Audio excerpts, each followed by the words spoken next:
Assalamualaikum warahmatullahi wabarakatuh. Nah, untuk pertemuan kali ini kita akan membahas mengenai materi yaitu decoder dan multiplexer. Nah, sebelum kita masuk pada decoder dan multiplexer, kita akan mengetahui dulu terlebih tentang komponen level register, di mana di sini ada dua, seperti yang pernah kita bahas pada pertemuan sebelumnya. Yang pertama adalah rangkaian kombinasional dan yang kedua adalah rangkaian sequential. Nah, pada rangkaian kombinasional, di mana rangkaian ini setiap outputnya hanya merupakan fungsi input pada suatu saat tertentu. Nah, pada komponennya juga terdiri dari multiplexer, demultiplexer, decoder, dan encoder, lalu ada arithmetic element. Nah, untuk yang kedua yaitu rangkaian sekuensial, di mana rangkaiannya itu dalam setiap outputnya tidak hanya tergantung pada input saat itu saja, namun juga pada keadaan input sebelumnya. Nah, di mana di sini komponennya terdiri dari parallel register, ada shift register, dan juga counter. Nah, jadi perbedaannya jelas antara komponen kombinasional dan sekuensial, di mana kalau kombinasional, nah, di sini dia hanya berdasarkan pada inputannya saja. Namun pada rangkaian sekuensial dia berdasarkan dari inputan yang sebelumnya. Nah, jadi di sini ada dua pertimbangan nilai pada rangkaian sekuensial. Sedangkan pada kombinasional hanya pertimbangan nilai yang saat itu sedang diinputkan. Nah, lalu kita akan masuk mengenai decoder. Apa sih yang dinamakan decoder? Nah, decoder ini adalah alat yang digunakan untuk mendapatkan untuk bisa mengembalikan proses encoding. Nah, sehingga kita dapat melihat atau menerima informasi aslinya. Jadi, sewaktu data tersebut dikirimkan atau diproses, nah, di sini kita membutuhkan yang namanya si decoder. Untuk apa? Untuk mengembalikan proses encoding dari data tersebut, sehingga kita bisa melihat informasi atau data yang sebenarnya. Di mana decoder juga dapat diartikan sebagai rangkaian logika yang ditugaskan untuk menerima input-input biner dan mengaktifkan salah satu outputnya sesuai dengan urutan biner. Jadi sesuai dengan urutan proses yang telah dijalankan pada sistem. Nah, kebalikan dari decoder adalah yang namanya encoder. Nah, nanti kita akan bahas. Di sini fungsi decoder adalah untuk memudahkan kita dalam menyalakan 7 segment. Apa itu 7 segment? Nah, nanti akan kita bahas juga pada pertemuan selanjutnya. Itulah sebabnya kita menggunakan decoder agar dapat dengan cepat menyalakan 7 segment. Nah, di sini 7 segment ini sangat berguna pada sistem digital. Nah, bisa kita lihat di sini dalam bentuk tampilan. Nah, atau bisa kita lihat dalam bentuk simulasi. Nah, output dari decoder maksimum adalah 2N, jadi dapat kita bentuk N to 2N, yaitu si decoder. Nah, jika kita ingin merangkai decoder, sehingga kita dapat membuat menjadi 4 to 16, ya, decoder dengan menggunakan 2 buah 3 to 8 decoder. Nah, di sini beberapa rangkaian decoder saat ini adalah decoder jenis 3x8, yaitu tadi ya 3 to 8. Nah, 3 bit inputan dengan 8 output line. Nah, 8 baris untuk outputnya. Decoder jenis 4x16, di mana decoder jenis BCD, ya, untuk desimal 4 bit inputan dan 10 output lines.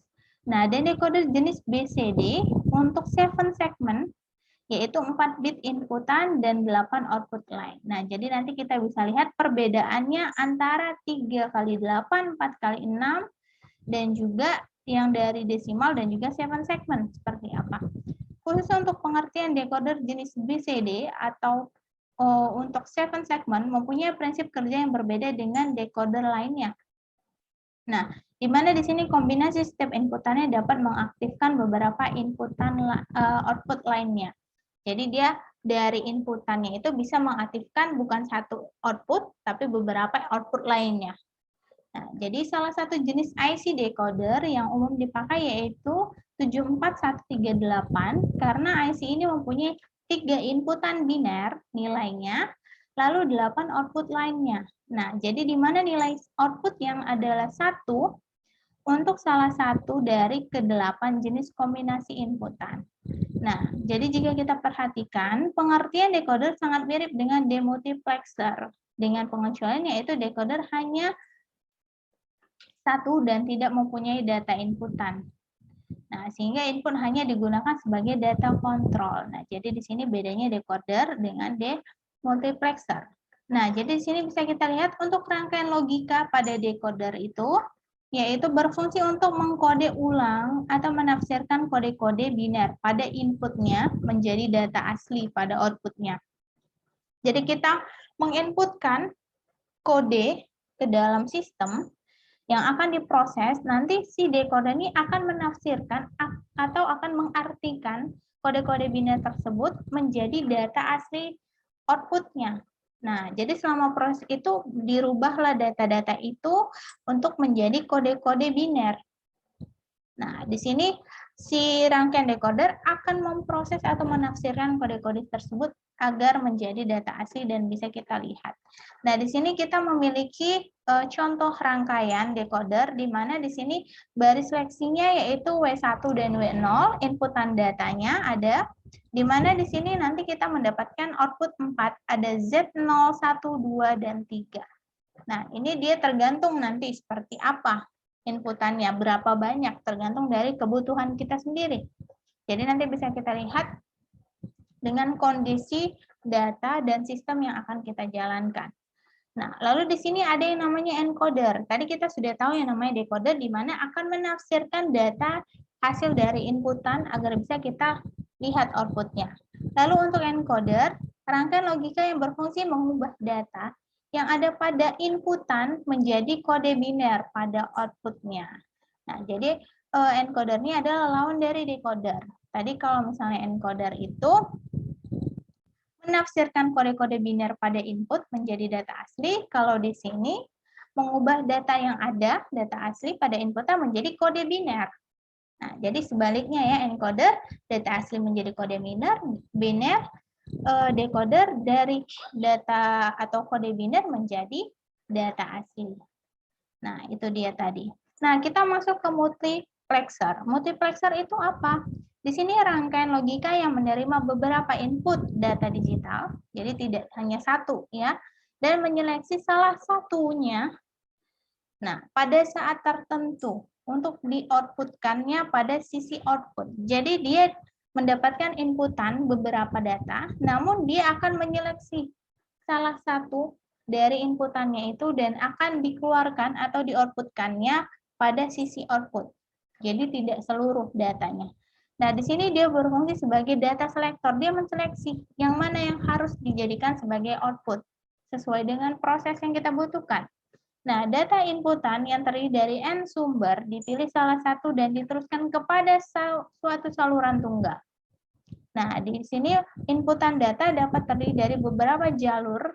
Nah, jadi dari mana asalnya berbeda, dengan masing-masing jalur dapat terdiri dari satu atau lebih dari 1 bit. Nah, jadi di sini kita misalnya punya 5 jalur. Masing-masing memiliki lebih dari 1 bit misalnya. Nah, multiplexer ini identik dengan saklar putar atau rotasi, ya, satu kutub banyak posisi. Nah, jadi di sini multiplexer ini sebagai selektor atau menseleksi yang mana yang akan menjadi hasil output ketika kita mendapatkan inputan yang banyak. Nah, kita inputkan ke dalam sistem beberapa inputan. Nah, si multiplexer akan menseleksi yang mana akan menjadi outputnya nanti. Nah, di sini dia berupa saklar putar. Jadi seperti volume ya, mungkin kalau misalnya di radio volume atau kita mencari frekuensi. Nah, di situ kan dia mendapatkan inputan banyak. Ya, mungkin kita di frekuensi radio contohnya kita mendapatkan banyak frekuensi ke dalam radio, tapi yang mana akan menjadi output berdasarkan dari saklar putar itu tadi. Nah, jadi mungkin kita putar ke kanan, kita akan mendapatkan siaran dari radio A. Ke kiri kita mendapat siaran radio B. Tapi dia memiliki inputan yang lebih dari satu. Dia menseleksi sesuai dengan apa yang kita inginkan outputnya. Nah, di sini dalam elektronik, sebuah multiplexer atau mux adalah perangkat yang memilih salah satu dari beberapa sinyal input analog atau digital. Seperti yang saya katakan tadi, bahwasannya tergantung dari apa yang mau kita cari. gitu. Nah, di sini dia meneruskan input yang dipilih dalam satu baris. Jadi dia hanya mengambil salah satu. Nah, jadi kalau kita tadi di radio, di volume, kita punya rentang waktu punya rentang volume antara misalnya dari 0 sampai 100. Dia menyimpan seluruh inputan 0 sampai 100, tapi dia akan mengoutputkan salah satu dari nilai tersebut. Misalnya kita mau volumenya 68, kita putar ya untuk si saklarnya itu ke arah 68 sehingga outputnya nanti adalah 68.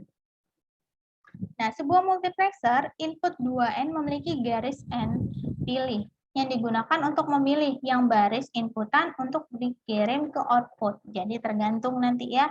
Lalu multiplexer terutama digunakan untuk meningkatkan jumlah data yang dapat dikirim melalui jaringan dalam jumlah waktu tertentu dan bandwidth tertentu. Nah, multiplexer juga disebut sebagai pemilih data. Jadi dia memilih data yang ingin di-outputkan dari semua inputan itu. Sebuah multiplexer elektronik memungkinkan beberapa sinyal untuk berbagi satu perangkat atau sumber daya. Jadi bisa lebih dari satu. Misalnya satu A atau D converter atau satu jalur komunikasi. Nah, daripada harus satu perangkat per sinyal inputan, jadi bisa di-share kedua perangkat. Nah, itu bisa di dalam multiplexer elektronik. Jadi misalnya saya punya dua perangkat, yang satu saya pengen, dua-duanya pengen pada saluran yang sama. Nah, itu bisa kita konekkan tanpa harus mengaturnya satu-satu. Gitu. Nah, lalu di sini fungsinya apa? Si multiplexer ini fungsinya sebagai seleksi data tadi ya, sebagai selection, dia menyeleksi, memilih mana yang harus di-outputkan. Nah, dan yang kedua data routing, ya data routing di mana di sini perjalanan data, di mana data-data apa saja yang ada berada di dalam si multiplexer ini. Operation sequencing atau pengurutan operasi ya sesuai dengan urutannya. Kenapa? Mungkin kita punya tadi rentang volume 0 sampai 100. Dia punya urutan. Jadi kita harus memproses ya berdasarkan urutan. Jadi kita mau urutan 68 tadi kita dari 0 sampai 68. Lalu konversi rangkaian dari paralel ke seri. Ini bisa juga. Nah, dari kebanyakan sistem digital memproses data biner secara paralel atau seluruh bit secara bersamaan. Jadi sekaligus diproses. Karena TN ini akan bekerja lebih cepat. Nah, tidak makan waktu, efisiensi waktunya lebih baik. Namun, apabila data ini harus disalurkan ke beberapa tempat yang lumayan jauh, nah, susunan paralel ini menjadi tidak efektif. Ya, karena kan sulit dia, butuh yang namanya rentang waktu dan juga jarak, karena memerlukan lebih banyak saluran transmisi. Ya, nah di sini maka data biner berbentuk paralel sering diubah menjadi bentuk data seri. Jadi bisa dirubah sebelum disalurkan ke tujuan yang jauh. Jadi bisa kita rubah rangkaian si multiplexer ini tadi. Lalu dia menghasilkan bentuk gelombang, ya sebuah gelombang dan juga sebuah fungsi logika. Tergantung dari inputan dan nilai yang sedang kita proses. Mana yang ingin kita jadikan sebagai output. Nah, tujuan dari multiplexer atau MUX ini yaitu menghemat jalur pengiriman yang biasanya memiliki jarak yang cukup jauh, misalnya line telepon. Jadi bisa kita lebih persingkat lagi. Nah, di sini kita memiliki inputan ada D0, 1, 2, dan 3, lalu kita memiliki S2 dan S1. Jadi secara paralel gitu. Jadi langsung bisa dimasukkan inputannya tanpa harus satu-satu gitu. Jadi nggak perlu kita satu-satu di dalam D0, S2, S1, di dalam D1, S2, S1 enggak. Ini sekaligus dia bisa inputkan ke 4 inputan ini. Nah, dengan output si F. Nah, jadi beberapa alasan penggunaan multiplexer kenapa? Nah, di sini menghemat biaya penggunaan saluran komunikasi. Nah, kalau kita lihat tadi kalau misalnya kita satu-satu inputannya kita inputkan pada masing-masing line, maka kan itu membutuhkan saluran atau rangkaian yang lebih banyak dan butuh biaya. Nah, di sini karena secara kalau secara seri kan butuh biaya lebih, tapi kalau secara paralel hanya ada 2 inputan digabungkan ke 4 proses, dia langsung bisa proses. Nah, lalu di sini memanfaatkan sumber daya seefisien mungkin. Jadi di dalam sistem digital ini kalau bisa semua apapun yang kita kerjakan, kita bangun sistemnya, kita proses, harus lebih efisien. Nah, fungsinya apa dari sistem digital ini? Mengefisiensikan, memudahkan untuk proses kerja manusia. Jadi kalau misalnya lebih ribet atau lebih sulit daripada pekerjaan manual, kenapa harus secara digital? Ya, jadi konsepnya seluruh pekerjaan secara elektronik, secara sistem harus lebih mudah dibandingkan secara manual. Nah, kapasitasnya terbatas dari saluran telekomunikasi digunakan semaksimum mungkin. Jadi kapasitas yang terbatas bisa secara maksimum digunakan. Nah, karakteristik permintaan komunikasi pada umumnya memerlukan penyaluran data dari beberapa terminal ke titik yang sama. Nah, jadi banyak terminalnya tapi tujuannya sama. Kalau kita secara paralel atau secara multiplexer, itu bisa lebih efisien. Nah, jadi ini adalah alasan-alasan kenapa multiplexer ini digunakan pada rangkaian sistem digital supaya memudahkan proses sebuah sistem atau sebuah inputan. Nah, di sini mungkin hanya itu yang kita bahas. Jadi mungkin bisa dicek lagi di dalam slide apa yang kurang paham tentang demultiplexer. Nah, tentang encoder dan decoder ini bisa dicek lagi. Nah, nanti bagi ada yang belum paham atau ada yang mau didiskusikan, bisa kita diskusikan di pertemuan selanjutnya. Nah, jadi di sini masih ada kaitannya dengan pertemuan sebelumnya, yaitu mengenai rangkaian sekuensial. Nah, jadi di sini ada yang namanya decoder dan multiplexer, di mana decoder ini dia menerjemahkan dari tadi yang namanya proses encoding untuk bisa kita lihat data aslinya, sedangkan encoder itu dari data asli kita rubah ke bilangan bit. Nah, atau nilai bit. Nah, jadi di sini kita ada tugas. Nah, tugasnya yaitu yang pertama. Nah, jelaskan bagaimana si multiplexer dapat digunakan pada seleksi data, data routing, operation sequential, konversi rangkaian dari paralel dan seri. Berikan contohnya. Jadi kalian berikan sebuah contoh mengenai tentang penerapan multiplexer secara seleksi data seperti apa, data routing seperti apa, dengan menggunakan contoh. Sehingga kita bisa mengetahui, oh selama ini yang kita ketemukan atau selama ini kita temukan sehari-hari ini sudah termasuk tentang multiplexer seleksi data. Lalu ini sudah termasuk tentang data routing atau tentang operation sequencing. Nah, lalu yang kedua, jelaskan mengapa multiplexer disebut juga sebagai selektor data. Kenapa dia dikatakan selektor data? Nah, tadi mungkin kita sudah bahas. Multiplexer itu selektor data. Iya, kenapa? Hal apa yang membuat ini bisa dikatakan sebagai selektor data? Nah, yang ketiga yaitu jelaskan mengapa demultiplexer disebut juga sebagai distributor data. Kenapa dia sebagai distributor yang mendistribusikan data-data yang sudah diinputkan? Alasannya kenapa? Apakah dari manfaatnya ataupun dari fungsinya? Nah, bisa kalian jelaskan. Nah, jadi ini tugas kalian kerjakan sesuai dengan ketentuan yang nanti akan saya upload di e-learning. Nah, batas waktu juga nanti akan saya infokan di e-learning. Nah, jadi untuk pertemuan kali ini mungkin sampai sini aja materinya. Jadi kita akan ketemu lagi di pertemuan selanjutnya dengan materi yang berbeda. Nah, oke, kalau gitu terima kasih. Mudah-mudahan bisa membantu dan bisa menambah ilmu dan wawasan. Jika kurang paham atau ada yang mau didiskusikan, bisa kita sharing di pertemuan selanjutnya ataupun melalui forum diskusi e-learning. Akhir kata saya ucapkan terima kasih. Assalamualaikum warahmatullahi wabarakatuh.